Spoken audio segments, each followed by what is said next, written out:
A gente espera que vai ser um bom evento, como tem sido os outros. E o Samuel Pessoa, que está aqui, do IBRE FGV, é daquelas pessoas que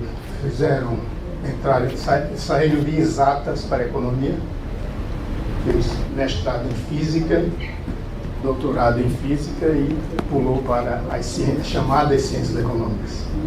Então, eu, incidentalmente, eu tinha já comprado esse livro, li boa parte dele e gostei muito. Acho que é um livro necessário, um debate necessário para o Brasil, já que no Brasil nem na academia se faz debate, mesmo na universidade não se faz debate, e nesse mundo real da política é quase impossível se estabelecer um diálogo crítico, né? E você termina ficando naquela situação em que Jesse Quirino, eu não sabia desse vídeo, falando aí na Rádio CBN, anunciando o show dele, disse que em briga de pedra, a Rafa não se mete. Então, às vezes você vê numa situação dessa, você não pode nem se meter na discussão, porque você corre um certo risco. Bom, então, neste livro aqui, se consegue fazer uma boa discussão sobre o Brasil atual, certo?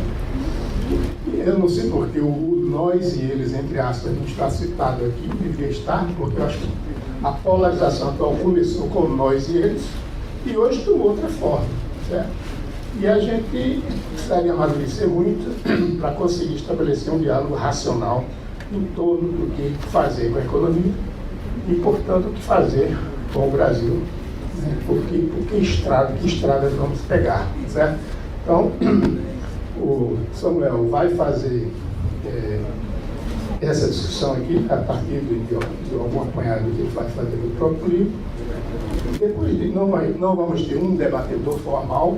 Feito isso, a gente pode abrir para o auditório e começar a discussão como ocorreu em dois dos eventos anteriores, tá certo? Foi um modelo mais aberto, dando maior, chama-se a própria plateia, tá certo?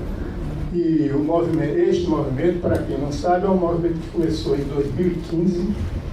Como nós não temos muito apreço pelo registro de atas, etc., há controvérsia sobre a data de origem do movimento, mas eu tenho uma folhinha anotada que assegura que, pelo menos em setembro de 2015, já estava formado esse grupo, de um grupo de pessoas que se reuniu na casa de Aécio Gomes de Matos, lá em Aldeia, e tomou o nome inicial de grupo, cadê Aécio? Grupo de Aldeia, e depois virou Movimento Ética e Democracia, né? E ao longo daquele 2015 e 2016, teve um envolvimento grande com a temática da corrupção, uma visão e todos, aliás, a grande maioria desse grupo é de pessoas que foram militantes de esquerda, que fizeram revisão crítica, que tiveram a cabeça bastante mudada ao longo do tempo. Eu acho que para um bom caminho, para uma boa direção do ponto de vista de discutir a realidade brasileira. E é um grupo misto, bastante heterogêneo, mas com um eixo comum de preocupação com o que seria você ter um país melhor em que a democracia tivesse um sabor mais de real democracia, né? Bom, então eu passo a palavra a Samuel Pessoa e vamos então começar aqui a nossa jornada de hoje. Tarcísio, muito obrigado. Queria agradecer Sérgio Duarte, Tarcísio, Raul Júnior pelo convite, pela oportunidade de eu estar com vocês dois aqui, não só lançando o livro, mas conversando. Plateia imensa, muita gente que eu conheço e eu estou muito feliz de estar em Recife. Gosto de vir a Recife, já vim inúmeras vezes, sempre que eu tenho uma chance de estar aqui, eu fico muito feliz. Primeiro, escrever a história desse volume, como que ele surgiu, o que a gente resolveu fazer, publicar esse volume. Aí, contar para vocês como que eu vejo essa crise que se abateu sobre o país. É uma coisa antiga, foi a crise que foi 15 e 16, mas acho que é legal compartilhar com vocês qual é o meu diagnóstico dessa crise, porque ela é tão longa, e acho que daí a gente vai para o debate, que é falar um pouquinho, talvez, de um dos debates nossos desse livro, que é o debate de mais em política. O livro chama Valor das Ideias porque tem uma crença minha e do Marcos Lisboa, que é o meu coautor desse livro. Esse livro tem um monte de autores, porque são debates que eu e Marcos, ou conjuntamente ou separadamente, travamos com um monte de gente. Acho que tem um certo gosto nosso de conversar, e esse gosto está expresso nesse volume. E acho que tanto eu como o Marcos, a gente tem uma crença. Quando a gente olha a mudança social, tem dois modelos teóricos para a gente pensar a mudança social. Pode ser economia política, os jogos de interesse, e aí é mais simples a gente entender, mas a gente crê, e é por isso que o livro se chama Valor das Ideias, que o processo de mudança social não depende só de economia política, ele depende da visão de mundo que as pessoas têm. As pessoas não estão na vida só no seu auto-interesse, as pessoas têm sonhos, têm desejos do que elas querem para a sociedade, e isso move as escolhas delas. Então, por isso que o livro chama Valor das Ideias.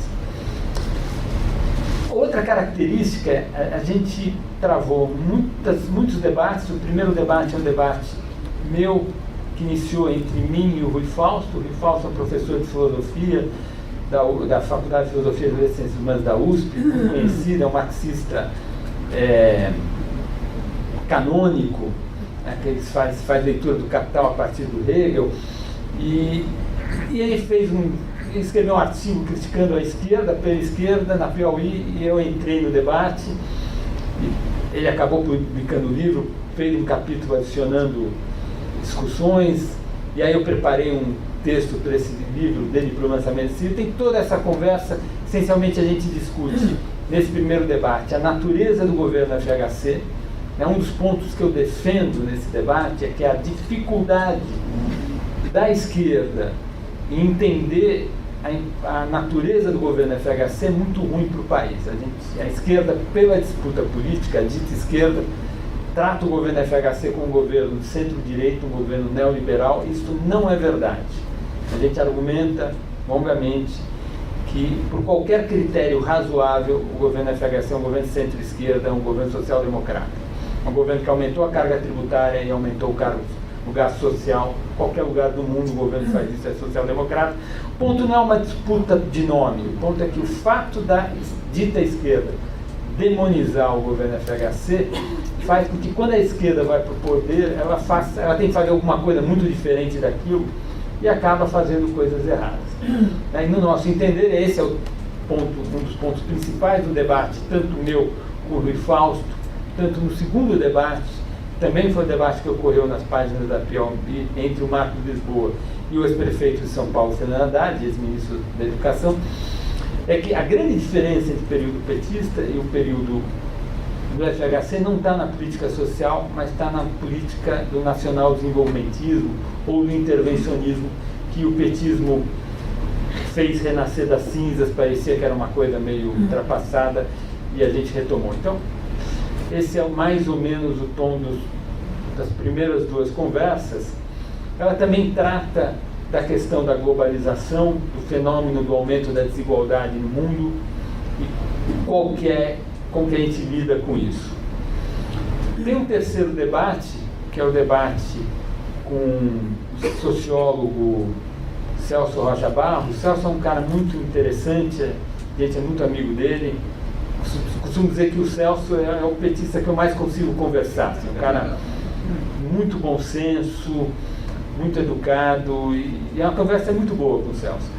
E aí é um debate que surgiu de um artigo original dele na Piauí, em que ele argumentava, baseado naquele livro daqueles dois cientistas políticos americanos, Como as Democracias Caem, ele argumentava que a crise política no Brasil, que a expressão maior seria para ele o impedimento da presidente Dilma, deve-se ao fato da direita no Brasil ter decidido jogar o jogo político nas zonas cinzentas, ter praticado a hardball, não ter aceito as regras implícitas do jogo democrático.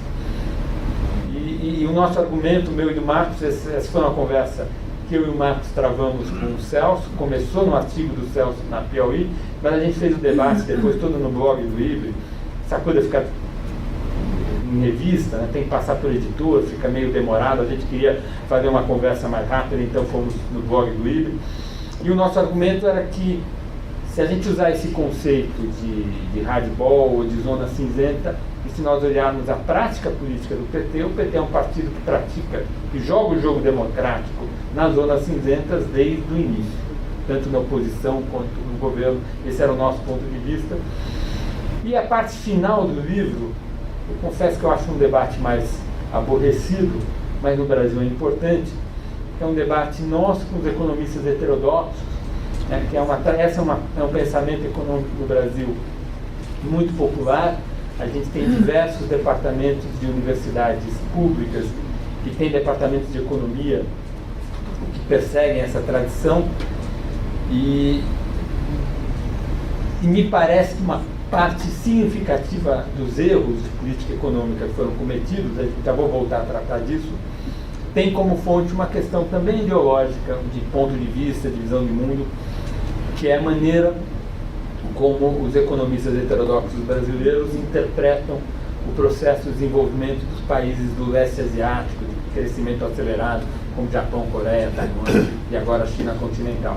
Então tem a conversa com os economistas heterodoxos, eu acho essa mais chata. Então são 4 conversas, outras pessoas entraram nessas conversas, não foram só entre essas pessoas. E quando o livro foi publicado, ele deu um certo rebuliço no Twitter, porque uma professora de sociologia da Federal de Santa Maria ficou muito incomodada de só ter homens debatendo, não tem nenhuma mulher. E aí, mas o que ocorreu era que o livro, os debates ocorreram previamente. Aí a Companhia das Letras queria publicar um livro nosso. Eu já vou anunciar aqui em primeira mão para vocês, eu e o Marco Lisboa, a gente está trabalhando no outro projeto, que é um livro que deve sair e ser publicado no ano que vem, que é eu, o Marcos, e tem um jornalista nos ajudando, e vai ser coautor, que é o Rafael Cariello, que é um jornalista da Piauí, que é um livro tentando olhar retrospectivamente um debate surdo que aconteceu no Brasil, que é o debate entre Celso Furtado e Eugênio Goulart. Então, a gente faz esse debate e discute um pouco história econômica brasileira à luz desse debate. O debate Furtado-Goulart. A ideia desse debate é que o Furtado é o homem do tempo dele, né? Pelos acertos e muito pelos erros. Afinal, o Brasil virou esse país e o Furtado é o grande vitorioso do debate. A gente tem a cabeça do Furtado, a política econômica, mesmo os governos terem sido muito tempo de direita, contrários politicamente da visão dele, a interpretação do subdesenvolvimento brasileiro que venceu o debate é a interpretação do Furtado.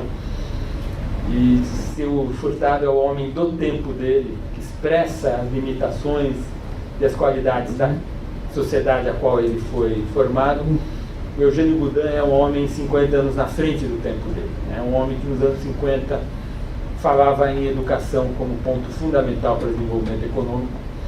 É um tema que mesmo a Academia de Economia Internacional da época não estava tão claro assim. Então, tem um certo...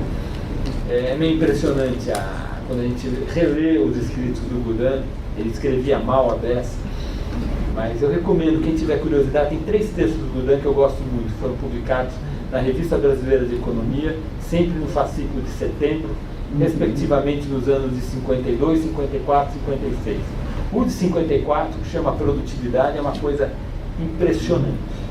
Você pode pegar aquele texto e dar num curso de Teoria de Desenvolvimento Econômico hoje, sem mudar uma linha. Impressionante como o Goulart era um velho já na época, ele estava 50 anos na frente do tempo dele. Bom, estamos tocando esse projeto, está demorando muito mais tempo do que nós imaginávamos. E aí o Luiz Schwartz, Samuel, vocês vão publicar, pondo uma pilha, e eu e o Marcos Lento com outro projeto. Aí eu tive a ideia, vamos pegar os debates novos e juntar produzir, publicar junto, né? Uma série de amigos pedia isso para a gente. Por que vocês não juntam esses debates? E a origem desse... Então, os debates eles tinham ocorrido, e quando nós publicamos e juntamos os debates, de fato não tinha nenhuma mulher. Debate entre 13 homens brancos, como aquela professora de Sociologia da Federal de Santa Maria reclamou. A gente pensou, por que só os meninos, né? Só tem rapazes fazendo esse debate? A minha impressão é que as mulheres têm mais coisa para fazer da vida, elas cuidam dos filhos, da casa, trabalham fora. Essa coisa de ficar debatendo talvez seja uma coisa mais masculina, né? De um certo embate. Não sei direito o que aconteceu. Então não foi por nenhum machismo que são 13 homens brancos debatendo. Ocorreu dessa forma e a gente juntou. E do ponto de vista pessoal, o que motivou esse debate tem duas coisas. Primeiro, o reconhecimento que a função do debate não é ganhar debate. Debate não se ganha. São dois marmanjos, tudo de cabelo branco, velho, ficou a vida toda pensando naquela questão. Ninguém convence o outro. Um debate ele é bem sucedido, e esse é o nosso esforço, quando um leitor ou uma pessoa está observando o debate, ela consegue entender qual é a natureza da divergência. Porque essa é a questão interessante. A questão interessante, e essa é uma questão que eu tenho curiosidade desde que eu sou menino, que é como dois homens de bem, racionais, podem ter entendimentos diferentes sobre um tema. Essa questão é interessante. Então, o debate é esse exercício. Eu queria rapidamente, no tempo que me resta, discutir um pouco como que eu vejo a enorme recessão se abateu no Brasil entre 2015 e 2016. A gente perdeu 7%. Mas se nós olharmos a série de PIB brasileiro, vocês baixarem no IPEA Data, desde 1900 até hoje, então são 120 anos, essa é a pior perda de PIB da nossa história. Nossa história não, dos últimos 120 anos. Me parece que se eu tivesse dados confiáveis do século XIX para chegar num período tão difícil quanto esse, eu teria que retroagir até a regência, que nós sabemos que foi um período muito difícil da nossa história. Se olhar com perda de PIB per capita, o único episódio que é pior ao atual foi a crise da dívida externa de 81 a 84, porque naquele período a taxa de crescimento populacional era 2,5% ao ano e agora é 0,8%. Além dessa ter sido a maior perda de PIB dos últimos 120 anos, essa crise tem sido a que tem a recuperação mais lenta. No seguinte sentido, vai levar o maior número de anos de todas as crises severas do século XX, desde o século XX, para que a economia ultrapasse o pico anterior, provavelmente 6 ou 7 anos. Não, se nós olharmos os últimos 120 anos, são 5 episódios muito difíceis. O primeiro é o fim da Pax Britânica, o início da Primeira Guerra Mundial, 1914, depois a Grande Depressão, depois 3 episódios mais juntos no tempo, que mostra que está mais difícil gerir a nossa sociedade. Os conflitos distributivos estão mais apertados, estão mais disputados. É a crise da dívida externa, 81 e 84, a crise da hiperinflação brasileira, 89 e 92, e a crise do esgotamento, talvez, da social-democracia brasileira. Não sei como chamar essa crise. Eu já chamei de crise do petismo, mas eu acho que é injusto o PT, apesar de eu achar que o PT tem muita responsabilidade, talvez a gente possa chamar de crise da social-democracia brasileira. Desses 5 episódios, a maior perda de PIB é atual, a mais longa é atual, e a atual é a segunda maior perda de PIB per capita. E desses 5 episódios, os 3 primeiros, 14, Grande Depressão, crise da dívida externa, a perda de termos de troca foi muito grande, sugerindo que houve um choque externo muito forte que gerou a crise. Independente se houve ou não também erros de condução de política econômica, certamente nos anos 80 houve, sabemos disso. Militares tomaram uma opção de endividamento, de crescer a qualquer custo, que expôs a nossa economia a variações da taxa de juros internacional, nos deixou muito vulneráveis. Mas as últimas 2 crises severas, a crise da hiperinflação brasileira e essa, a perda de termos de troca foi muito menor, sugerindo que a componente doméstica da crise foi muito maior do que a componente internacional. No meu entender, essa crise severa é o esgotamento de duas dinâmicas independentes. A primeira dinâmica é alguma coisa que lá em 2006 eu chamei de contrato social da redemocratização, que foi o desejo expresso no texto constitucional de 89, referendado em todos os pleitos eleitorais até o de 2014. Eu acho que a natureza da vitória de Jair Bolsonaro ainda não está totalmente clara, mas o desejo de construir no Brasil um estado de bem-estar social padrão europeu continental. A Constituição de 89 quis isso e, de alguma forma, nós fizemos isso. A gente criou um sistema universal de saúde com todos os problemas. É um sistema que funciona. Temos programas de aposentadoria que praticamente extinguiu a pobreza na terceira idade. Criamos uma série de seguros públicos, auxílio-doença, seguro-desemprego e tantos outros. E isso fez com que o gasto primário da União, que era 11% do PIB em 92, ele tenha subido para 20% do PIB em 2014. Então, é uma subida quase que dobra o gasto primário da União como proporção do PIB, de um PIB que cresceu muito durante esse período.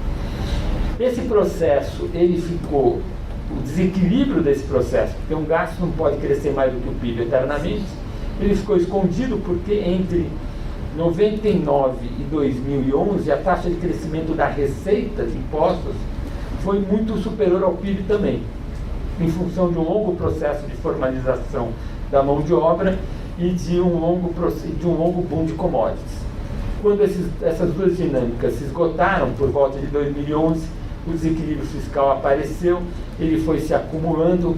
Primeiro mandato da presidente Dilma, esse desequilíbrio por meio de uma série de expedientes, seguidos programas de refinanciamento de dívida, as pedaladas, excessiva distribuição de dividendos por parte das estatais e tantos outros. O ex-secretário do Tesouro, Arnold Agostinho, é especialmente criativo em criar maneiras de gerar receita. Acabou sendo escondido o desequilíbrio fiscal e quando ele apareceu em 2014 ele já estava numa situação extremamente grave. A solvência do país foi colocada em xeque, os prêmios de risco apertaram e o resto da história a gente conhece. O esgotamento dessa dinâmica é o primeiro processo que detonou essa crise severa. A segunda dinâmica social, na verdade, não é um processo de escolha social. Essa segunda, eu acho que é um processo de escolha de política pública, que eu chamei do intervencionismo do governo petista. Essa segunda dinâmica não está associada a uma dinâmica da sociedade, é mais uma dinâmica dos intelectuais e economistas petistas, que é a ideia, o entendimento de que o processo de crescimento econômico tem que ser liderado pelo setor público.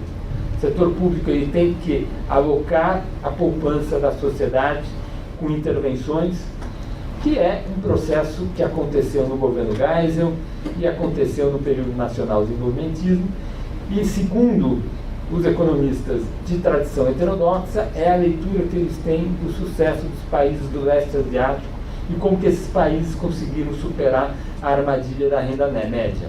É a ideia de que foi o intervencionismo que fez com que Japão, Coreia, China, Taiwan crescessem muito e virassem economias com renda elevada. A minha interpretação, e acho que é a interpretação mais aceita pela literatura, é que o processo de desenvolvimento dos tigres asiáticos é perfeitamente compreensível olhando as elevadíssimas taxas de poupança e a elevadíssima qualidade do sistema público de educação fundamental, e que o que sobrou para um possível intervencionismo como explicação do sucesso desse país pode até existir algum elemento, mas é absolutamente secundário frente a essas duas outras forças fortíssimas para manter elevadas taxas de crescimento durante muito tempo, que são altíssimas taxas de poupança e elevadíssima qualidade do sistema público de educação fundamental, que gera uma acumulação de capital humano forte e que mantém taxas elevadas numa economia de mercado, não é o caso de Cuba, por exemplo, mantém taxas elevadas de crescimento.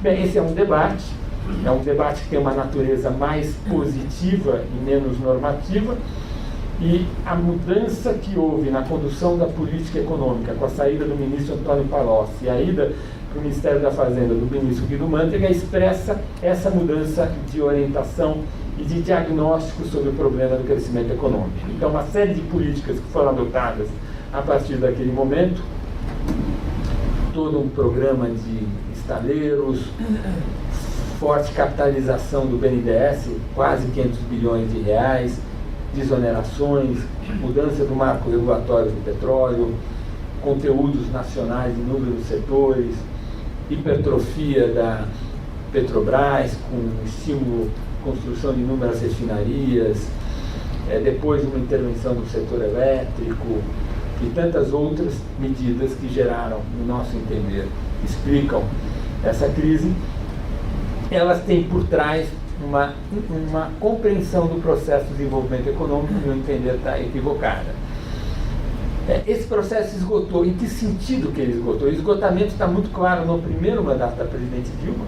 Ele aparece numa queda da rentabilidade do setor privado, que ocorre bem antes de 2014, uma queda da taxa de investimento privado. O investimento público aumenta nesse período para tentar sustentar o crescimento, e aparece no esgotamento financeiro das empresas. Por exemplo, a Petrobras chegou a ter uma relação dívida com proporção da geração de caixa dela de 5. Para isso, tudo bem, o preço do petróleo contribuiu, mas uma parte significativa desse endividamento da Petrobras está associada a um processo, a um longo ciclo de investimento que maturou mal. O investimento foi feito, gerou endividamento da empresa, mas não gerou caixa, porque foi um investimento mal desenhado, mal projetado, mal executado. E isso que eu falei para a Petrobras vale para os estaleiros, vale para uma série de setores. Por exemplo, no setor automobilístico, nós geramos uma capacidade produtiva de 5 milhões de unidades de ano, quando o mercado doméstico absorve 2,5, no máximo, no período de pico 3. Então, gerou-se, nesse ciclo de investimento liderado pelo setor público, um sobreinvestimento e uma má alocação de capital em inúmeros setores e um endividamento insustentável das empresas, em que pese todo o subsídio público. É isso que é paradoxal nesse processo. E é parecido com o segundo PND, porque esse mesmo processo aconteceu no segundo PND, que é empresas do setor privado acreditaram no governo, no segundo PND, Bardella, Vilares e tantas outras, embarcaram em planos de expansão absolutamente malucos e terminaram endividadas. O final da história lá no segundo PND foi a estatização da dívida que gerou aquele problema nas finanças públicas ao longo de toda a década de 80. E agora, no atual ciclo, tivemos alguma coisa muito parecida. Um longo ciclo de investimento que gerou endividamento nas empresas, esgotamento fiscal do setor público, tesouro, empresas estatais e bancos públicos, e um hospital de empresas. Isso quer dizer o seguinte: nós tínhamos não só um problema macroeconômico, essa crise tem uma natureza macroeconômica, fiscal, mas ela também tem um problema microeconômico profundo. E é por isso que ela está demorando tanto tempo para passar. A minha avaliação, rapidamente, é que após 3 anos andando de lado, 1%, 17, 18, 19, há indicadores que mostram que a lucratividade do setor privado subiu muito, a desalavancagem avançou, o setor privado está pagando suas dívidas, houve uma enorme redução de custos, e a minha impressão é que a economia brasileira está pronta para iniciar uma corrida. O setor privado está magrinho, fez bastante academia e está no ponto de iniciar uma trajetória de crescimento mais sustentável, num nível muito mediano, porque a gente tem um monte de problemas, é uma incerteza tributária imensa, a gente não sabe como que pagaremos ICMS daqui a 5 anos, a gente não sabe quais serão as regras de tributação de dividendos daqui a 5 anos, tem uma agenda, portanto, que a gente tem que avançar, o Congresso Nacional precisa dar respostas a ela, mas me parece que dá para acreditar que nos próximos 3 anos a nossa economia vai rodar não a 1%, mas alguma coisa mais próxima de 2,5%. com essa mensagem, com certo otimismo, eu encerro essa minha fala inicial para a gente ir para o debate. Muito obrigado pela atenção de vocês.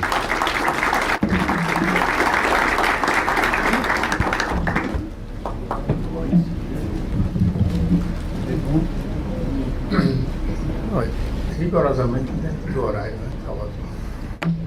Vejam, eu vou aproveitar e vou fazer uma pergunta inicial para ver se provoca a plateia. Você tocou num ponto chave agora que a palavra é incerteza. Então, incerteza parece que é uma palavra-chave e tem sido, deve permanecer por algum tempo.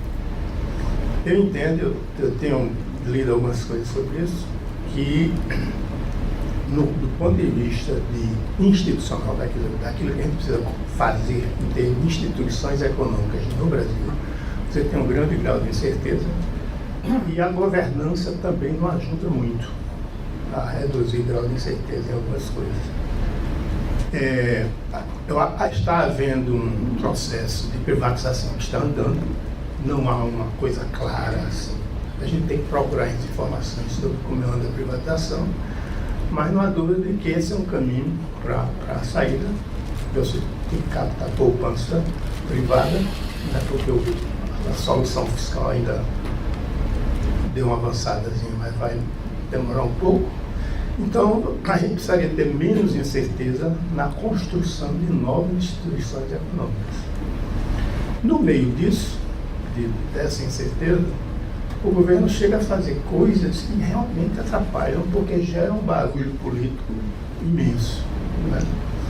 A última que eu achei um completo absurdo foi a ideia, logo abortada, de colocar uma taxação da Previdência em cima do seguro-desemprego. Parece uma coisa, eu não sei de onde Paulo Guedes, se foi Paulo Guedes que sugeriu, de onde Paulo Guedes tirou uma ideia tão impressionante, né?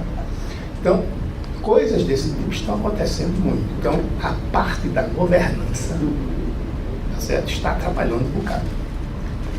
Com essa coisa de certas atitudes políticas de setores do governo, com desastre na área ambiental, com desastre na educação, que é impressionante você ter o Vélez, depois ter esse cidadão aí, o Ventral, num setor em que você tem um atraso imenso. Eu publiquei com o Roberto Alves num livrozinho da CEPLAN, um artigo sobre educação, e lá peguei um relatório do Banco Mundial. Está certo que a régua que ele põe lá para fazer a comparação é muito alta, mas dá uma ideia do nosso atraso educacional. Então, não está aí de atraso educacional como a gente tem, como é que você faz certas coisas, se dá o luxo de fazer certas coisas, fora o que o PT já fez. Tá certo? Que o período do Nacional do Homem que ele fez, isso saiu aí, está acessível, saiu no Movimento Todos pela Educação, foi publicado no Exame, que você, de 2008 a 2014, você dobrou, em termos reais, os recursos para a educação de todos os níveis. Temos per capita. E o PISA, nós descemos no PISA. Então, isso é absolutamente inédito. Quer dizer, os garotos de 15 anos que saíram com um nível de proficiência reduzido em relação a em 2007, ou 2008 e 2014. E eu leio agora que o Weintraub já antecipou, está dizendo que a gente vai cair mais no PIB, ele acha que vai, porque aí vem com aquela retórica atrasada. Então, isso atrapalha. E atrapalha num setor que era para a gente dar o luxo de estar atrapalhando. Então, isso gera incerteza, a governança gera um pouco de incerteza. Tá certo? Então, como botar esse negócio? Claro, a gente não vai poder mexer nisso, né? Está sendo gerado um problema, nós não temos força para chegar e transformar isso em algo melhor, mas incerteza eu acho que é uma palavra-chave para o que a gente tem depois de já estarmos completando 10 anos, porque 10 anos, a gente foca a crise muito em 15 e 16, que foi o aprofundamento, mas o descenso começou em 2011, né? Tá certo?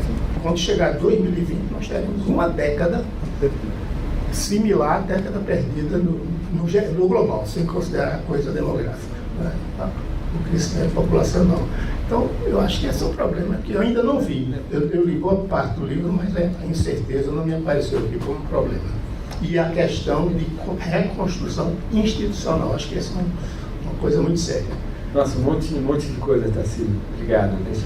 Eu vou começar com a incerteza. A gente poderia fazer aquele sistema de... Fazer uma rodada? Fazer uma rodada assim de 5 perguntas, que acho que não foi assim a mente que a gente fez. Você já fez as 5.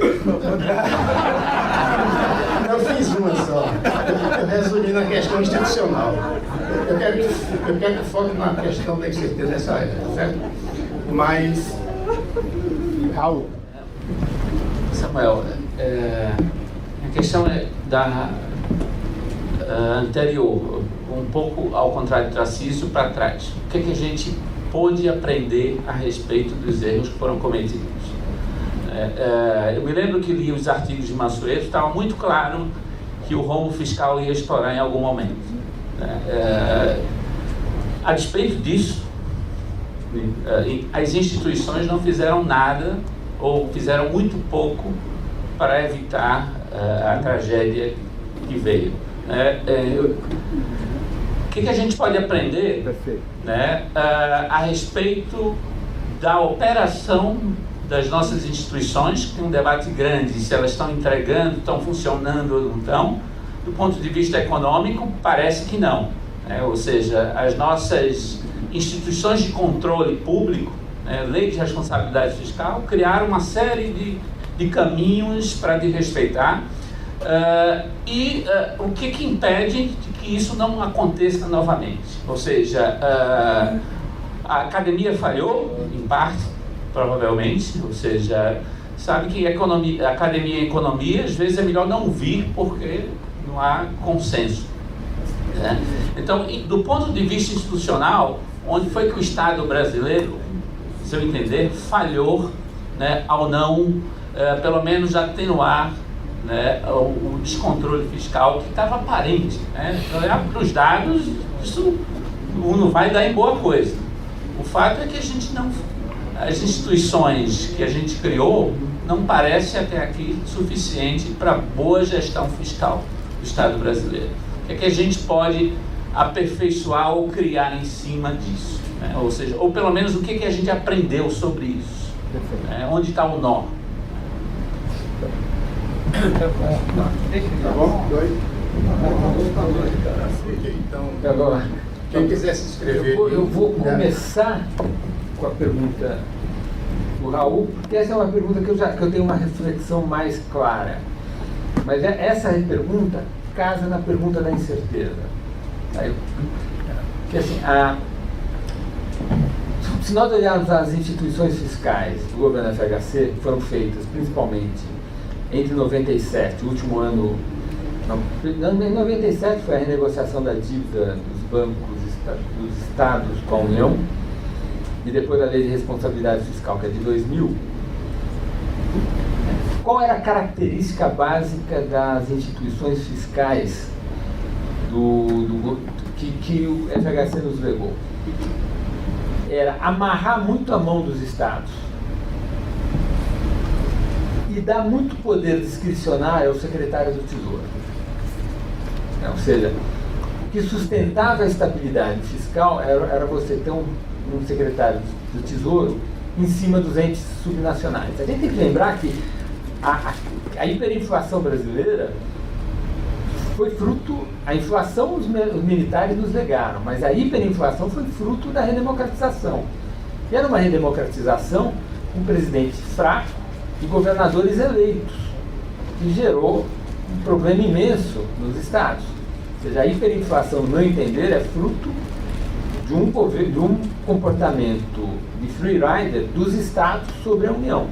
A gente só conseguiu resolver a hiperinflação, o problema inflacionário, quando, na renegociação da dívida dos estados com a União, a gente tem um poder imenso para o secretário do Tesouro, que é o poder de sequestrar receita de ICMS se o governo não pagasse a sua parcela da dívida que ele tinha com a União. Quando a gente fez isso, e essa medida teve enforcement das instituições de justiça, a gente conseguiu resolver o nosso problema fiscal. Por quê? Porque no presidencialismo brasileiro, quem é responsabilizado pela estabilidade macroeconômica é o presidente da República. Se o presidente da República brincar com a macroeconomia, no limite ele vai ser impedido, vai perder a eleição, um monte de coisa ruim funciona, acontece com ele. Então, a estrutura de incentivos da política no Brasil é dizer, olha, o presidente da República é responsável pela estabilidade macro. Os governadores têm outra agenda.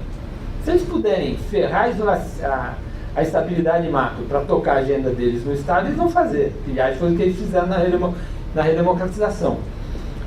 Então, a construção fiscal do FHC fazia sentido.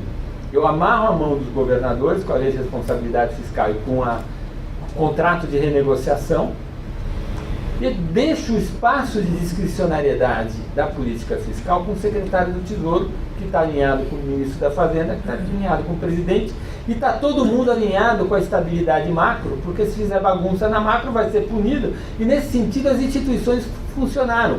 O impedimento da presidente Dilma ocorreu com uma punição por uma irresponsabilidade macro imensa do governo petista. O que falhou? Falhou que é muito difícil a gente ter instituições fiscais que sejam imunes à economia heterodoxa. Não dá. Se você tem o presidente da República economista heterodoxo, o ministro da Fazenda economista heterodoxo, o secretário do Tesouro economista heterodoxo, e aí não estou falando mal, não. Se você acredita que restrição orçamentária não é um problema, não, e por um acaso, pessoas com esse pensamento, o valor das ideias importam, estão na Presidência da República, no Ministério da Fazenda e na Secretaria do Tesouro Nacional, eu acho que não tem instituição fiscal que seja imune a essa trinca do barulho. Não dá. Eu não sei como fazer, porque o único jeito é eu retirar completamente a discricionariedade na política fiscal, transformar a política fiscal uma coisa que a gente faz por um computador. Mas não dá. Tem que ter algum espaço de discricionariedade na política fiscal. É natural que esse espaço fique com a STN. Agora, realmente, se o secretário é o Arno Agostinho, se o ministro é o Guido Mantega, se o presidente é a presidente Dilma, não dá. Né? Então, eu não vejo muito jeito. É meio trágico. Não dá para ser imune a ter essas três pessoas que têm essa visão de mundo nessas posições. Eu não consigo imaginar uma regra. Agora, um efeito do intervencionismo bate na incerteza. Qual que é? Esse é um tema que eu demorei muito tempo para perceber.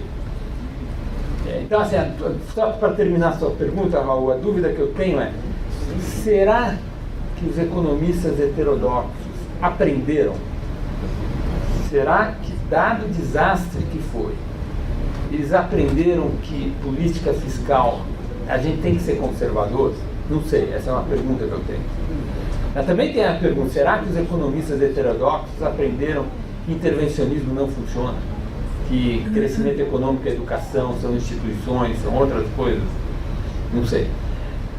Mas a segundo ponto que eu acho que bateu no grosso da incerteza, a gente tem uma incerteza imensa hoje, que é termos um presidente que faz uma gestão do presidencialismo de coalizão que não é canônica.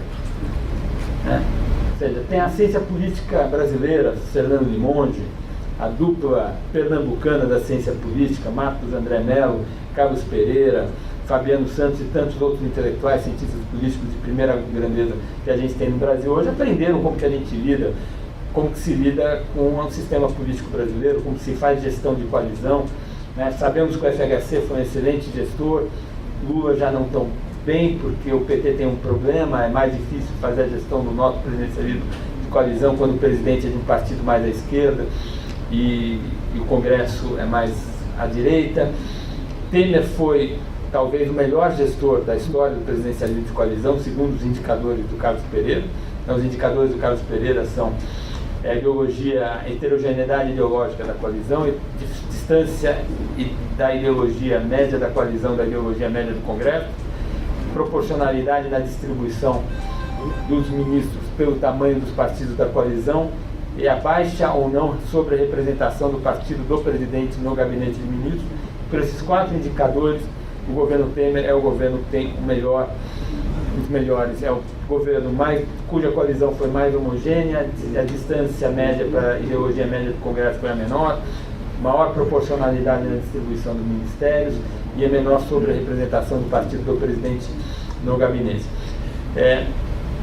Então, a gente tem um presidente que não quer fazer isso, diz que tudo isso é velha política e não quer jogar dominó com 2 ex-presidentes na prisão. Então, gera uma incerteza imensa. Quando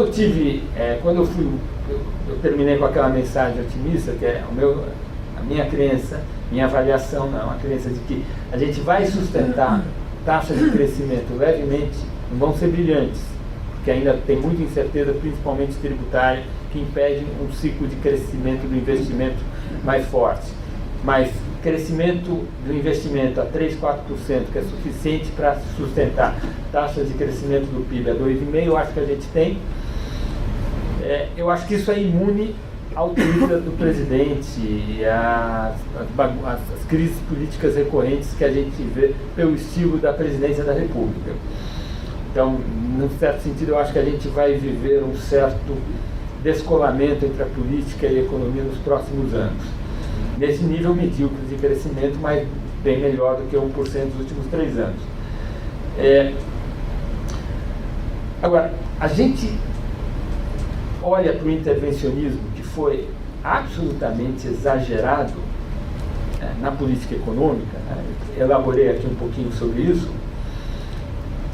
Um efeito colateral desse intervencionismo, dessa elevada discricionariedade na condução da política econômica, e esse é um ponto que eu demorei para perceber, é que essa elevada discricionariedade ela vai contaminando o governo como um todo. O que eu quero dizer? A gente estava num processo, FHC até primeiro Lula, de melhora das instituições, inclusive na criação de protocolos e boas práticas do governo como um todo. Então o Legislativo estava melhorando, o Supremo estava sendo mais racional, estava numa direção de arrumação. Quando veio essa política econômica totalmente discricionária, amalucada, é sério isso, eu pego 500 bilhões de reais e coloco num banco, não passa pelo Congresso, fico fazendo política, os políticos olham, pode? Não sabia que pode, também quero para mim. E aí começa a ter uma bagunça no Congresso, que eu acho já foi eliminada. Mas aí a discricionariedade sai do Congresso e vai para o Supremo. Ou seja, o Supremo começou a criar jurisprudências. Vou dar só 2 exemplos que eu acho que exemplificam bem. É comum o Congresso Nacional votar coisas tipo piso de professor para município. É difícil imaginar alguma coisa que vá mais contra a autonomia da federação, do ente da federação. Uma unidade nacional dizer como que o prefeito tem que pagar professor, ou bombeiro, ou policial. A questão foi judicializada, o Supremo achou algum motivo e disse que isso não fere a independência, a autonomia da federação, que o Congresso Nacional pode sim estabelecer um piso para professor do município em função de um princípio, sei lá qual. Ora, passa 1 ou 2 anos, existe um contrato de renegociação de dívida entre estados e municípios, existe uma lei de responsabilidade fiscal que diz que o gasto com salários não pode ser superior a 60% da receita corrente líquida. Então, vou voltar um pouco ao seu tema. Aí, num processo de desorganização que ocorreu com a anuência do secretário do Tesouro Nacional, porque se o secretário do Tesouro Nacional quiser botar alguma ordem nisso, ele pode, inclusive se recusando a dar avais. Mas nesse processo de desorganização, os TCEs começaram a ser criativos no que representa gasto com pessoal. Então, diversos TCEs começaram a dizer que imposto de renda de servidor público não é gasto com pessoal, que aposentados não é gasto com o pessoal, que pensionista não é gasto com o pessoal. Eu não pago o 13º salário, 13º salário passa para o exercício superior, para o exercício posterior, aí esse pagamento no exercício posterior já não é gasto com o pessoal. E a gente foi fraudando as contas públicas. Aí teve uma questão que foi judicializada no Supremo, e o Supremo disse que não é poder do Tesouro impor as suas normas contábeis para os entes da federação, porque fere a autonomia. É difícil imaginar como que isso fere a autonomia. É simplesmente um critério contábil uniforme entre entes da federação que celebraram um contrato de renegociação de dívida. Então, essa criatividade do Supremo em legislar, no meu entender, é fruto dessa bagunça que foi se criando, e a fonte dela, uma delas, eu acho que é essa enorme discricionariedade na política econômica que começou lá em 2007, 2008, acaba contaminando o governo, e certamente uma parte relevante da incerteza é isso. Eu acho que isso tem melhorado. Essa correção é importante. Começou em 2007, 2008, 2009 e não em 2011. Não começou em 2011, não começou em 2011. Para mim, o marco é a troca de guarda no Ministério da Fazenda, com a saída de Antônio Palocci e a ida de Guido Mantega. Evidentemente, Guido Mantega teve um senso de oportunidade, ele foi mudando a agenda lentamente, porque aquela anterior estava funcionando, mas conforme as oportunidades foram aparecendo, a mudança na condução da política econômica e a elevação imensa da discricionariedade da política econômica, passando por cima de protocolos e de boas práticas, foi cada vez ocorrendo mais. No primeiro mandato da presidência de Dilma, esse negócio explodiu.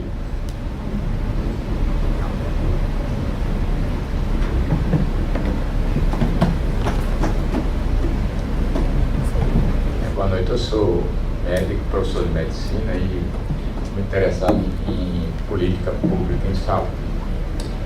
Eu era muito curioso em entender o país. Até o dia, não foi por meio de comunicação que eu entendi. O dia que eu me dirigi a um gestor público, né, na área de saúde, e a resistência, a falta de interesse em qualificar o funcionário público. Porque existem dois tipos o problema do Brasil é desperdício. Existe o desperdício proposital, que é a corrupção, os privilégios. Todo mundo pensa que esse é o maior problema, mas o maior problema é o desperdício da falta de produtividade do funcionário público. 4 motivos. Primeiro, o gestor público, que é extremamente resistente, na minha experiência, de qualificar o funcionário público. O segundo é o funcionário público que não é premiado, não é estimulado à premiação, porque ele já, em cargos federais, por exemplo, já chega próximo, ele inicia próximo já no final. E o que está sendo debatido agora, que eu acho a principal reforma, é a estabilidade do funcionário, que depois de 3 anos, se não roubar, não acontece nada. Esse é o juiz, né, que é aposentado, que é uma coisa absurda. Então, o segundo. O terceiro é nossos políticos, o terceiro ator. O primeiro, o gestor. O segundo, o funcionário público, que não é premiado, nem punido, nem é motivado, nem tem medo de ser demitido. O terceiro, o político, que através da corrupção, dos cargos comissionados, ele coloca pessoas que servem de ponte para a corrupção e coloca pessoas sem necessariamente compromisso com a qualificação do subalterno. E o quarto, para terminar, são as entidades representativas de classe. Sindicatos, no meu caso o Conselho Federal de Medicina, que se preocupa em deveres daquela classe, não direitos. E quando você luta por direitos, ou seja, deveres, quando luta por dever, ou seja, junto ao serviço, ao gestor público, de melhorar a qualificação daquele funcionário, indiretamente, você tem o que eles sempre lutam, que é os deveres de remuneração e condições de trabalho. Eles só lutam nisso. Essa é a minha opinião.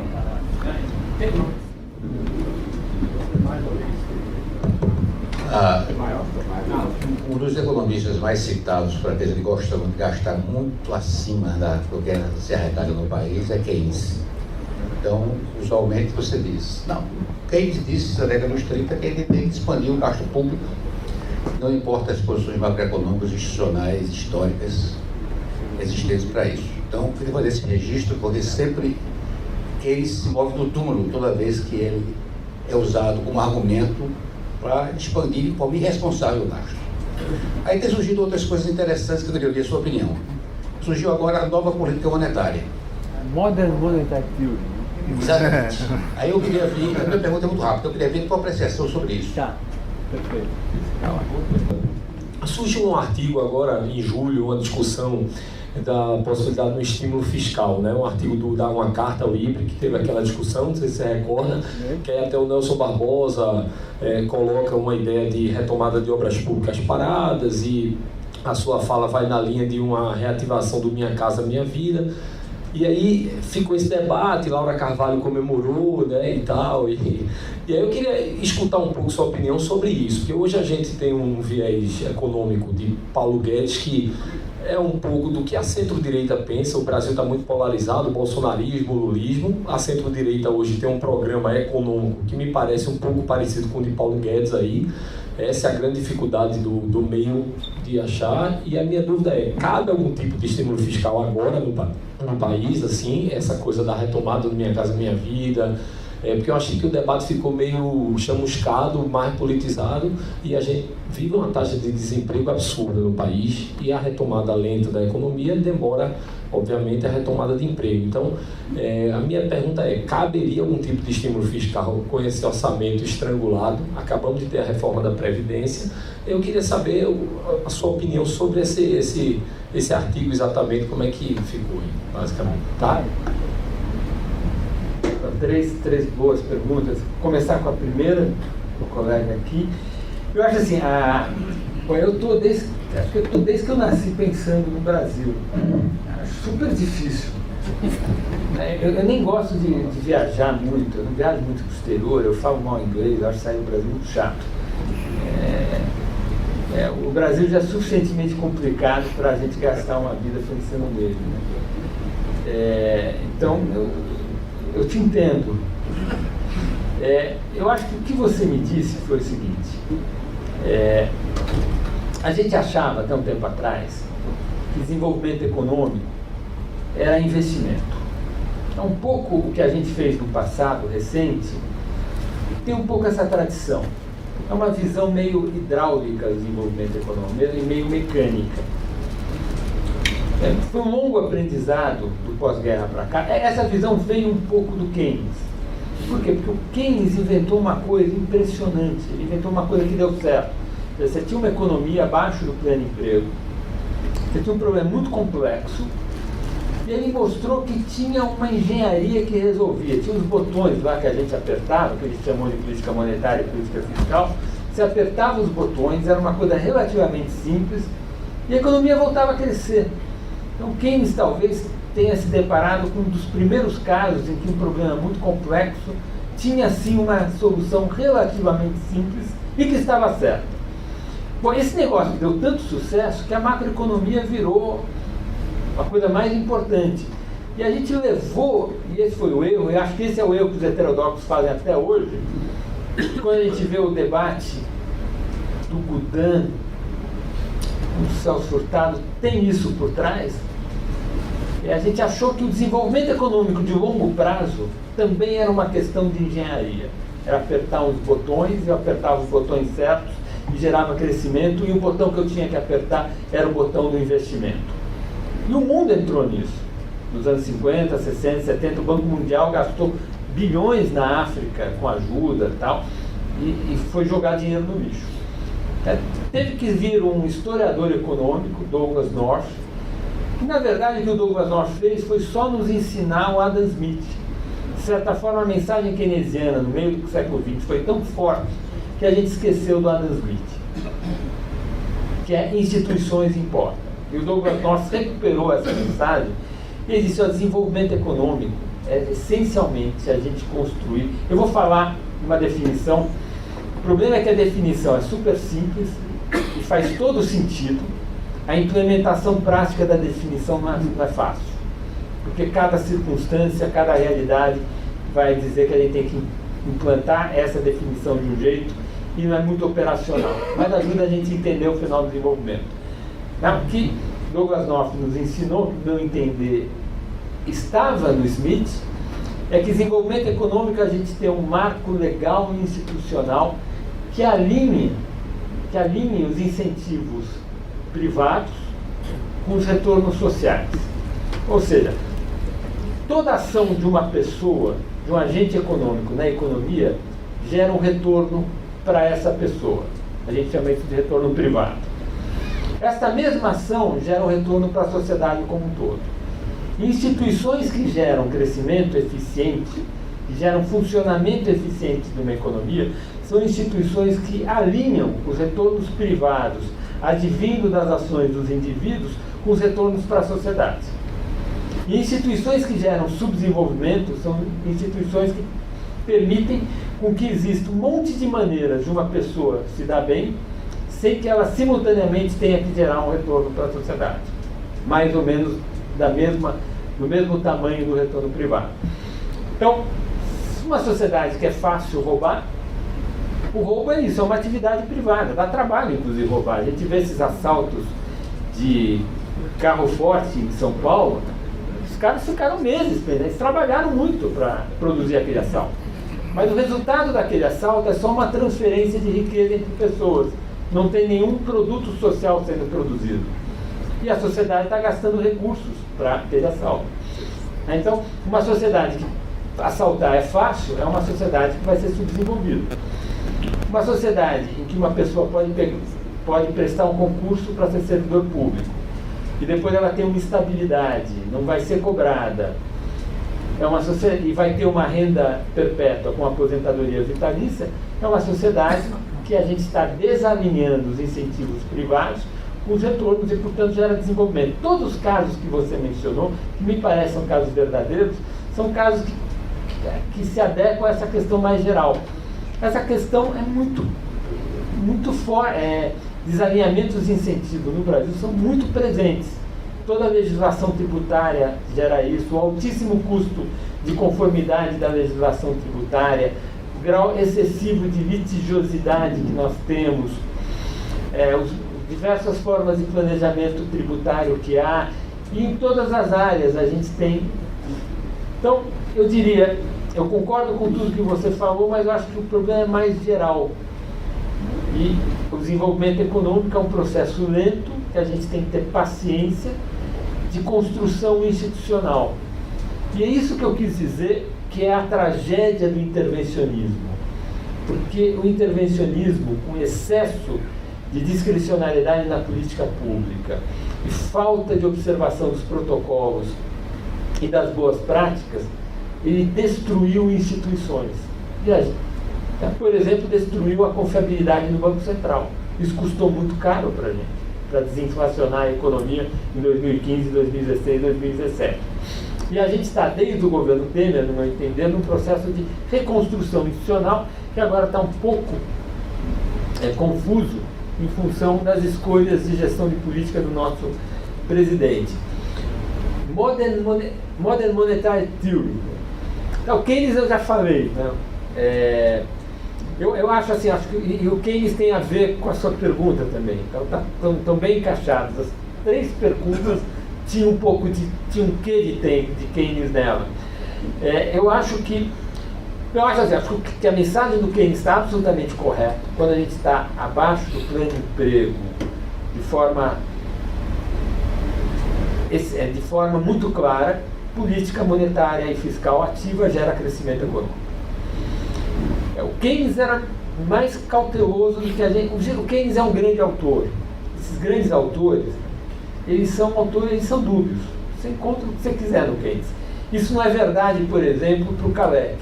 Para mim, o Kalec é sim heterodoxo. O Keynes oscila. Tem passagens dele em que ele é heterodoxo puro sangue mesmo. Quase que não tem restrição orçamentária lá. Mas tem passagens que não. E, na verdade, se você pegar os escritos, tem os escritos de 1937 do Keynes, portanto é um Keynes pós-teoria geral, em que ele escreve num jornal, The Times, não é a revista, é um jornal que tinha na Inglaterra, não sei se tem ainda o jornal, é o The Times. Existe, é diário, não é? É diário? É diário. Ele tinha uma coluna no The Times. Em 37 tem 3 colunas dele sobre a conjuntura econômica inglesa em 37. E ele diz, é textual, ele diz que a Inglaterra estava a pleno emprego em 37 e que tinha pressão inflacionária e que a política tinha que ser contracionista. Ele tinha um desenho diferente de política econômica. Modernamente, a gente prefere utilizar a política monetária para ajustar o ciclo econômico no curto prazo, porque a política monetária é mais rápida e ela é mais abrangente, e deixar a política fiscal para garantir a solvência no longo prazo. Ele preferia o contrário. Ele preferia uma política monetária mais passiva e que o ajuste cíclico se fizesse com a política fiscal. Era um pouco essa visão que se tinha no pós-guerra, até que a gente gerou aquelas crises inflacionárias nos anos 50, 60 e 70 e se criou um novo consenso, que é o consenso do modelo de metas de inflação, em que a gente faz uma atribuição de instrumentos diferentes. A Modern Monetary Theory, eu acho que é uma maluquice. Quer dizer, por que ela apareceu agora? Porque a gente, de fato, está num período que, do ponto de vista do equilíbrio real da economia, em diversos lugares do hemisfério norte, aparentemente a taxa de juros real de equilíbrio é negativa. Mas esse fenômeno, uma taxa de juros real de equilíbrio negativo, ele não é um fenômeno monetário, ele é um fenômeno real. Simplesmente tem questões demográficas, de progresso tecnológico, de instituições.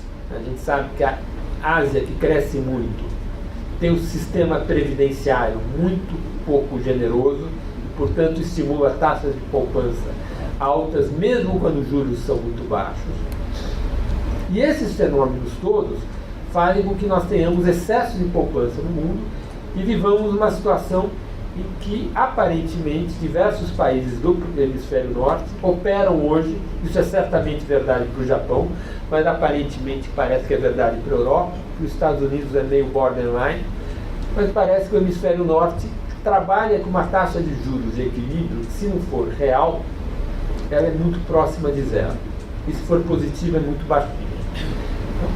Juros muito baixos, ou juros negativos, permite mais ativismo fiscal.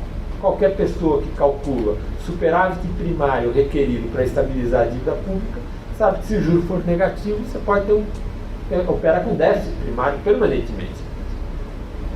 E a gente sabe, inclusive, que juros reais negativos é uma situação de ineficiência dinâmica da economia. Faz sentido a gente ter políticas fiscais bem ativas quando essa situação é atingida. Essas políticas fiscais ativas são necessárias do ponto de vista do critério de otimalidade de Pareto. Então, o que eu acho é que a gente vive uma situação em que o equilíbrio real da economia gera juros muito baixos, e aí deu motivo para que pessoas fizessem uma interpretação que para mim é totalmente errada, que é uma interpretação monetária. A gente pode sair imprimindo dinheiro e gastando. Até podemos fazer bem mais isso, mas o que está gerando esse fato não é uma teoria monetária nova, mas é simplesmente um fenômeno real de um juro real muito baixo. A discussão do híbrido existiu, foi super polêmico. Meus amigos, que são como eu, economistas ortodoxos, neoclássicos, bem caretas, ficaram um pouco chateados comigo, porque saiu na carta eu defendendo uma situação de ativismo fiscal. Mas aquela carta, aquela discussão, ela teve uma dimensão de economia positiva, mas teve também uma dimensão de economia política. Tá? Então, a motivação inicial, mas eu volto depois para a questão mais positiva, mas a motivação de economia política foi 3 anos a economia crescendo 1% ao ano. Esse desemprego muito alto. E a gente só com argumento de reformas para como agenda macroeconômica, a gente pensou lá no IBRE, meu Deus do céu, se essa economia não começar a crescer e se a formulação da política econômica não tiver nada, os deputados vão começar a ficar criativos. E a chance de começar a termos puxadinho de nova matriz econômica é imensa. Então, tinha uma demanda de economia política. A gente precisa pensar alguma coisa. E, de fato, o desemprego é muito grave e o setor da construção civil está no chão. Os juros estão relativamente baixos. Então, a gente pensou, olha, tem 30 bi de espaço dado o teto, a emenda constitucional do teto. Em nenhum momento naquela carta a gente pensou em alterar a emenda constitucional do teto. Talvez a gente até tenha que alterá-la ela no horizonte anterior do que os 10 anos que era a previsão para alterá-la.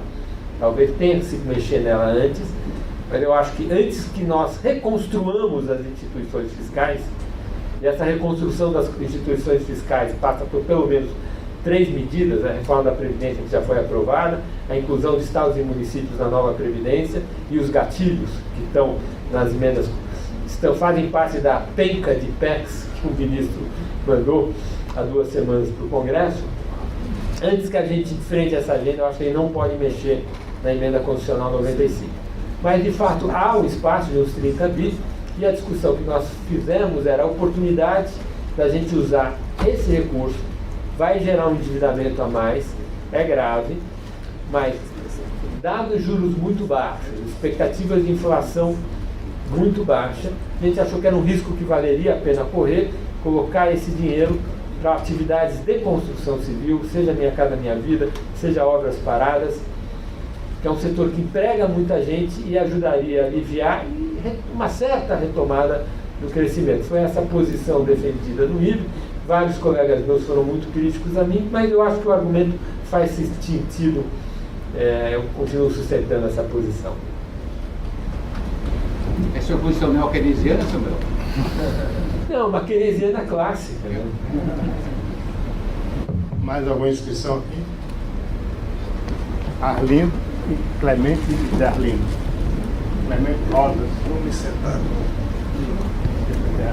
Eu apreciei, em particular, a parte final da exposição do professor, quando ele dá uma mensagem de otimismo, mostrando que a nossa situação não é assim tão sombria, há uma perspectiva de recuperação. Eu me lembro, quando eu fui fazer o curso de técnico em desenvolvimento econômico para entrar na SUDENE, em 1963, tínhamos um professor baiano, não era muito profundo, mas era bem falante, Fernando Pedrão.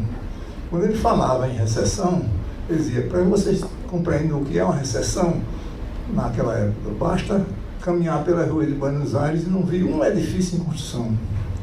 Bem, é só o que eu vejo na minha terra, para onde eu voltei há 3 anos, João Pessoa, é edifício de construção. Então, não acredito que a construção civil esteja tão por baixo como foi afirmado. Ele certamente não está nos seus melhores tempos. Mas, por exemplo, na praia onde eu estou agora, há um terreno ao lado enorme, uma casa que foi, no tempo da Segunda Guerra, serviu para acantonamento de soldados. E esse tempo todo ficou como está. Agora, o terreno foi comprado, ampliado com outra casa, estão construindo um conjunto habitacional enorme. Então, a questão é a seguinte: em que medida esses indicadores refletem com absoluta segurança a situação econômica? Será que não há um componente informal da economia que explique isso? Shopping centers estão sendo inaugurados na Paraíba. Então, embora, de certa forma, contestando a afirmação que foi feita sobre a construção civil, não tem melhores condições de fundamentar, eu, no essencial, concordo com a visão otimista que foi aqui apresentada no final da exposição, e tanto nos esclareceu. Obrigado. Uma das preocupações que eu tenho tido agora, recentemente eu venho portando a Sérgio, Jatobá e outros economistas, é o seguinte: é o time entre, você falou um pouco disso, as reformas para corrigir distorções várias e o retorno macroeconômico dessas reformas. Quer dizer, isso que pode provocar uma espécie de tensão insuportável na sociedade. Eu só me preocupo muito da Argentina, quase todos nós que torcemos pelo Macri. Ele começou fazendo as reformas, corrigindo as distorções da Kissinger, e no lugar das reformas retornarem o capital, fazer as bolsas voltarem a funcionar, começou a andar para trás. Como é que isso se explica, Samuel?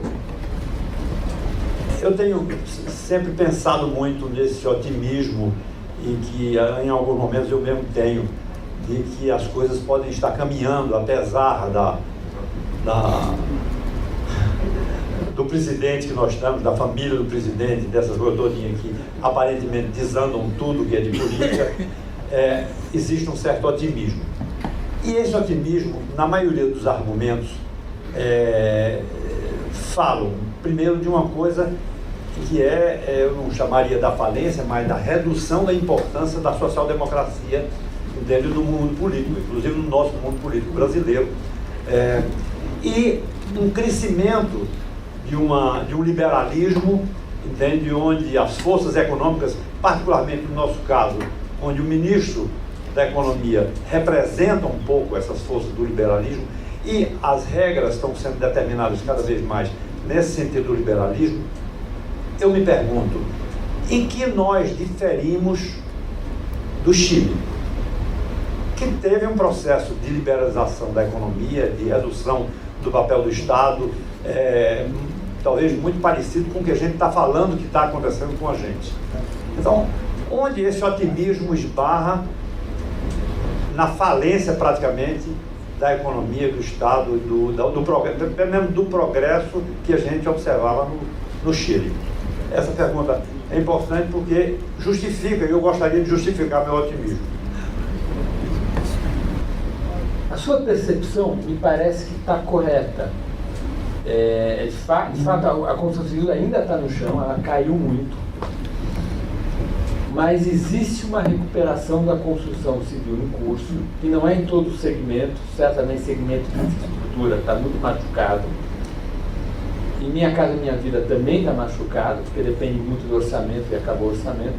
Mas construção civil para moradias de rendas mais altas está voltando. E é relativamente espalhado no Brasil, no país. E isso está sustentando um crescimento. E a gente também percebendo isso, no IBRE, segunda-feira, agora, nós pautamos exatamente esse tema. Chamamos Ana Castelo, que é a nossa analista do setor, fica em São Paulo e tem uma colaboração com o Ciduscom, e ela levou uma apresentação. Se nós olhamos, por exemplo, o emprego na construção civil, de janeiro a outubro, está na máxima desde 14, inclusive.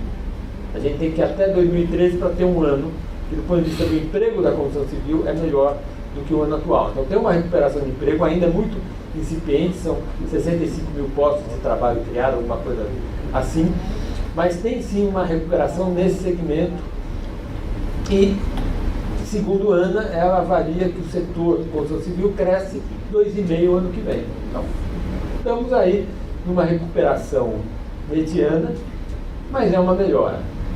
Então, de fato, a sua percepção procede. Qualquer questão... Argentina e Chile. Não, antes da Argentina e Chile tinha... Argentina. Foi a Argentina. Argentina. O Macri, né? Macri foi. Não, essa é fácil. A do Macri é fácil, gente. Exatamente, o retorno das reformas. Tem um problema dramático, tem um livro super bom escrito pelo Marcos Mendes.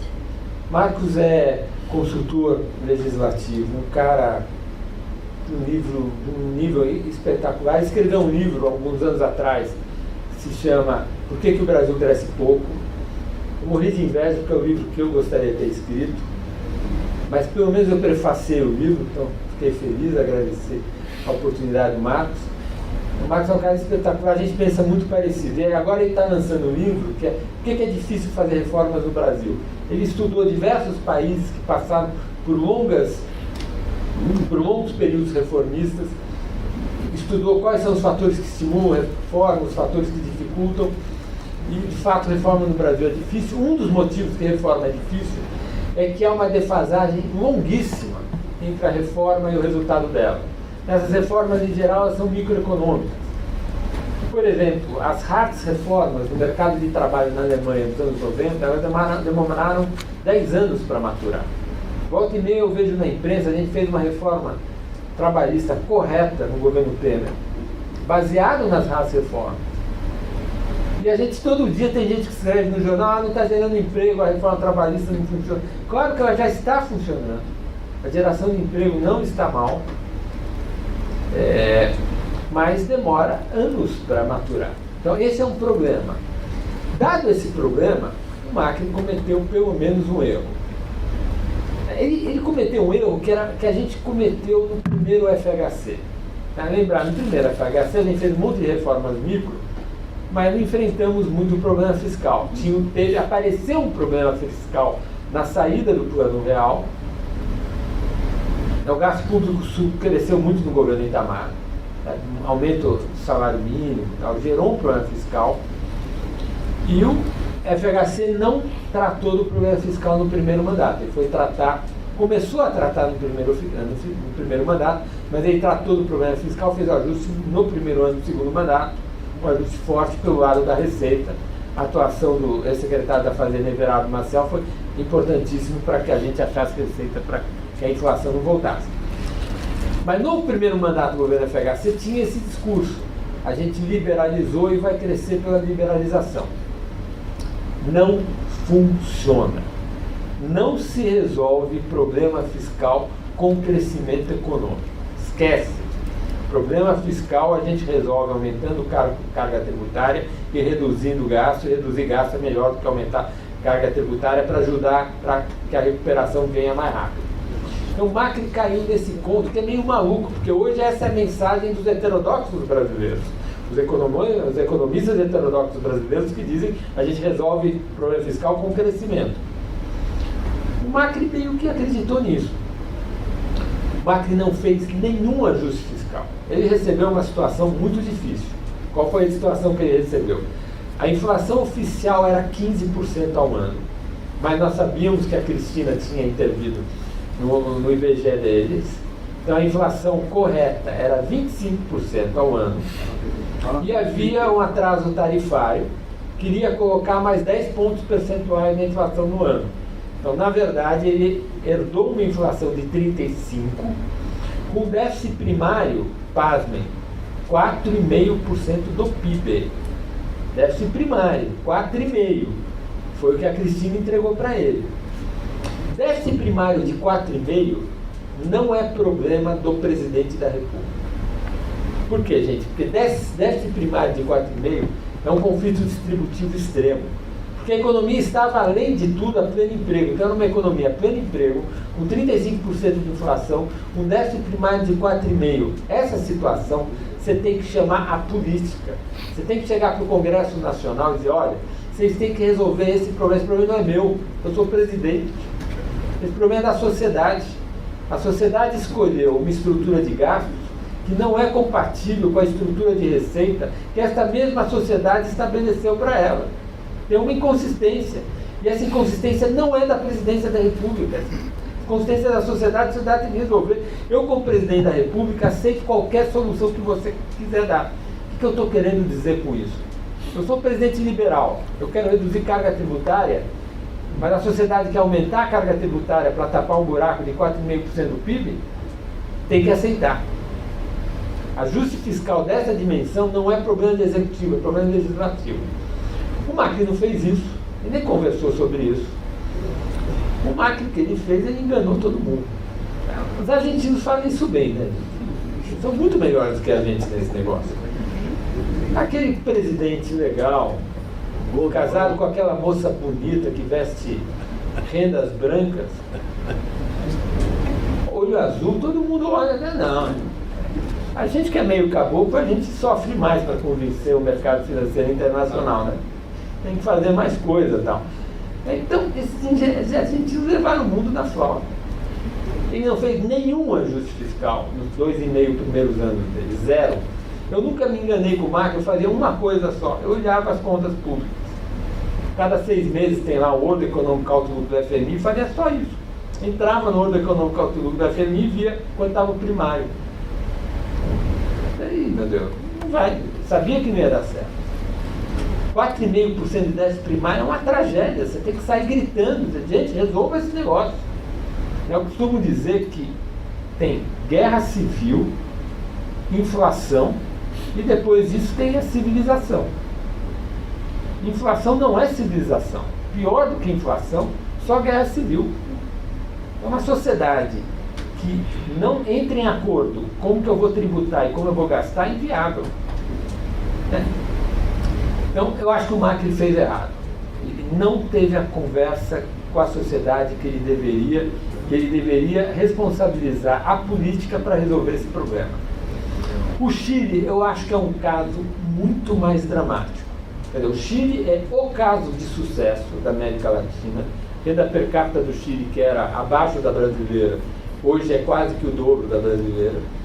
A diferença entre o Chile e o Brasil aqui, os militares do Chile insistiram na liberalização, eles eram ideologicamente convencidos pelos princípios liberais, e mesmo quando as coisas davam errado, eles sustentavam aquilo. Eles legaram para a democracia uma institucionalidade boa.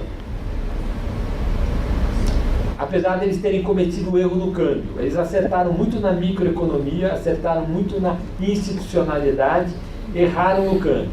Gerou um desempenho ruim.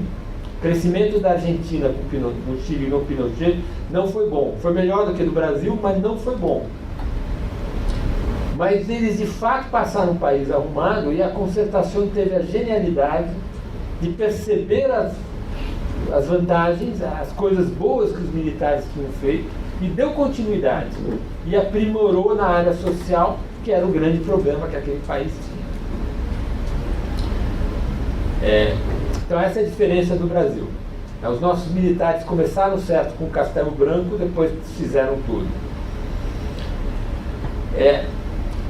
A crise do Chile que está acontecendo agora, as manifestações, para mim, me parece o Brasil em 2013.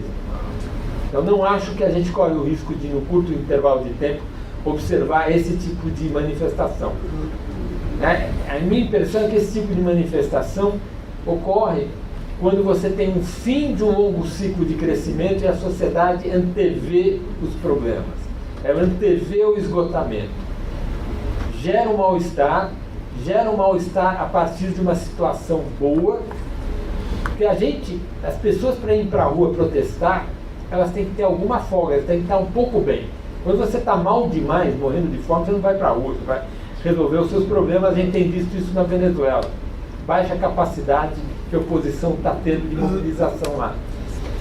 Então o Chile, acho que é uma sociedade que está no fim do ciclo de crescimento, tem um certo esgotamento, e o sistema político não soube dar respostas. Tem problemas, a desigualdade é muito alta, o estado de bem-estar social lá não funciona muito bem, e a sociedade deu alguns sinais para o sistema político que estava querendo respostas. Tentou diferentes grupos políticos, pôs a concertação, pôs o Pinheira, voltou a concertação, voltou o Pinheira, ficou tentando. E acho que me surpreende o conservadorismo do Pinheira. Ele deveria ter tentado enfrentar o problema social pelo liberalismo. Por exemplo, ele poderia ter criado um sistema inteligente de crédito educacional. Existe o sistema australiano, que é um sistema super interessante, vigente há 25 anos. Tem que ter um subsídio público. Faz todo sentido algum subsídio público para a educação superior. E você pode usar o sistema de crédito australiano. Como que é? Você tem uma dívida estudantil e a sua dívida vira um pagamento proporcional ao salário que você tem na vida ativa. A Receita vai cobrar de você a dívida estudantil. É uma dívida que é cobrada durante 20 anos, depois de 20 anos, se você não pagou, ela caduca. E que é uma proporção do seu salário. Essa proporção depende do valor da dívida, mas é uma proporção do salário. Significa que se você der mal na vida, se você ficar desempregado e tal, a dívida cai. Se você tiver muito sucesso na vida, se você ficar milionário, você vai pagar muito mais. Então é um instrumento de financiamento que, conjuntamente com o financiamento, vem um seguro entre as pessoas. Porque esse é o maior problema. Quando você toma um seguro educacional, você não tem uma garantia para dar. A garantia é a sua cabeça, é o seu desempenho no mercado de trabalho, que tem uma incerteza imensa. Então, teria maneiras, eu acho, do Pinheira tentar responder para as análises, uma resposta às insatisfações daquela sociedade, e eu acho que ele foi muito conservador. Agora, tem também um outro problema. Esse outro problema é difícil falar sobre ele, mas eu vou falar. Hoje ele está no final, da tarde, da noite, eu posso arriscar um pouco mais. Eu acho que é um problema difícil da América Latina, que é expectativas da sociedade incompatíveis com a base material da economia. Apareceu na segunda-feira na Folha de São Paulo, tem uma notícia super interessante, essa coisa do jornalismo recente, você tem uma notícia, aí você procura algumas histórias reais que iluminem, que exemplifiquem aquela notícia. Então tinha um caso de uma senhora que trabalhou até os 50 anos numa repartição pública, fez lá a poupança dela, e aí, porque a aposentadoria dela é baixa, ela tem que trabalhar, acho que ela trabalha, tem outro trabalho lá. Eu li aquilo, o tom da reportagem, olha que injustiça, como a aposentadoria chilena é ruim e tal. Ora, eu cansei de ver, as poucas vezes que eu viajei para os Estados Unidos, é comum você nos Estados Unidos estar no raio-x do aeroporto, tem um monte de gente de cabelo branco idoso trabalhando lá. Nos Estados Unidos você tem pessoas idosas trabalhando, você está saudável, está vivendo, a expectativa de vida aos 50 anos é você viver até 85, vai ter que trabalhar mais. Eu li aquela reportagem, o exemplo daquela senhora me parecia um exemplo normal. Eu não vi nenhum problema, uma pessoa aos 55 anos, porque tem uma aposentadoria baixa, tem um outro emprego para complementar. Me pareceu um caso clássico, não só não vi mal, mas uma economia com a renda per capita do Chile, no grau de desenvolvimento do Chile, não me parece que o Estado teria dinheiro para gerar para essa senhora uma aposentadoria melhor do que ela tem. É normal que ela tenha que trabalhar, dado que a expectativa de vida dela é 85 anos e dado que ela contribuiu com 8% durante 30 anos, dada a realidade de taxa de juros do país. Aí me parece um caso que é muito premente na América Latina como um todo, que é expectativas que a gente tem, todos nós nos consideramos, por exemplo, todos nós aqui devemos estar entre os 1 ou 2% mais ricos da sociedade, todos nós nos consideramos de classe média. E há uma expectativa da sociedade, né, acho que todo mundo, tem um padrão de vida de primeiro mundo sem ser primeiro mundo. Me parece que se nós olharmos os países que venceram a armadilha da renda média, Japão, Coreia, não tem um padrão de aposentadoria do Chile. China, são sociedades que estuda-se muito, trabalha-se muito, poupa-se muito, a vida é muito dura. E a superação do subdesenvolvimento também é resultado disso. Ou seja, tem todos os erros, todos os problemas, todas as dificuldades, todas as injustiças, tem tudo isso. Mas tem um lado que é chato falar sobre ele, mas me parece que é um lado real. Quando a gente olha as experiências das sociedades que superaram a armadilha da renda média, do pós-guerra para cá, são sociedades que têm uma agenda de responsabilização individual. Isso tem consequências. E me parece que às vezes a gente tem na América Latina, especialmente no Brasil, muita dificuldade com esse tema.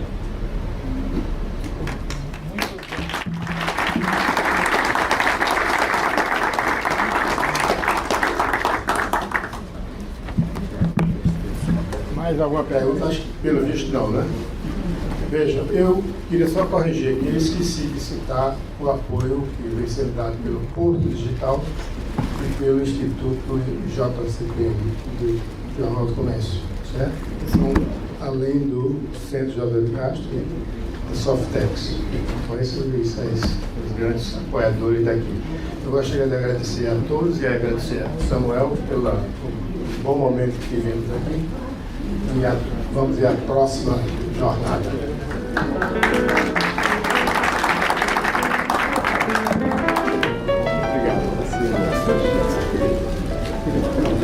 Parabéns. Muito obrigado. Voto. Não entrar.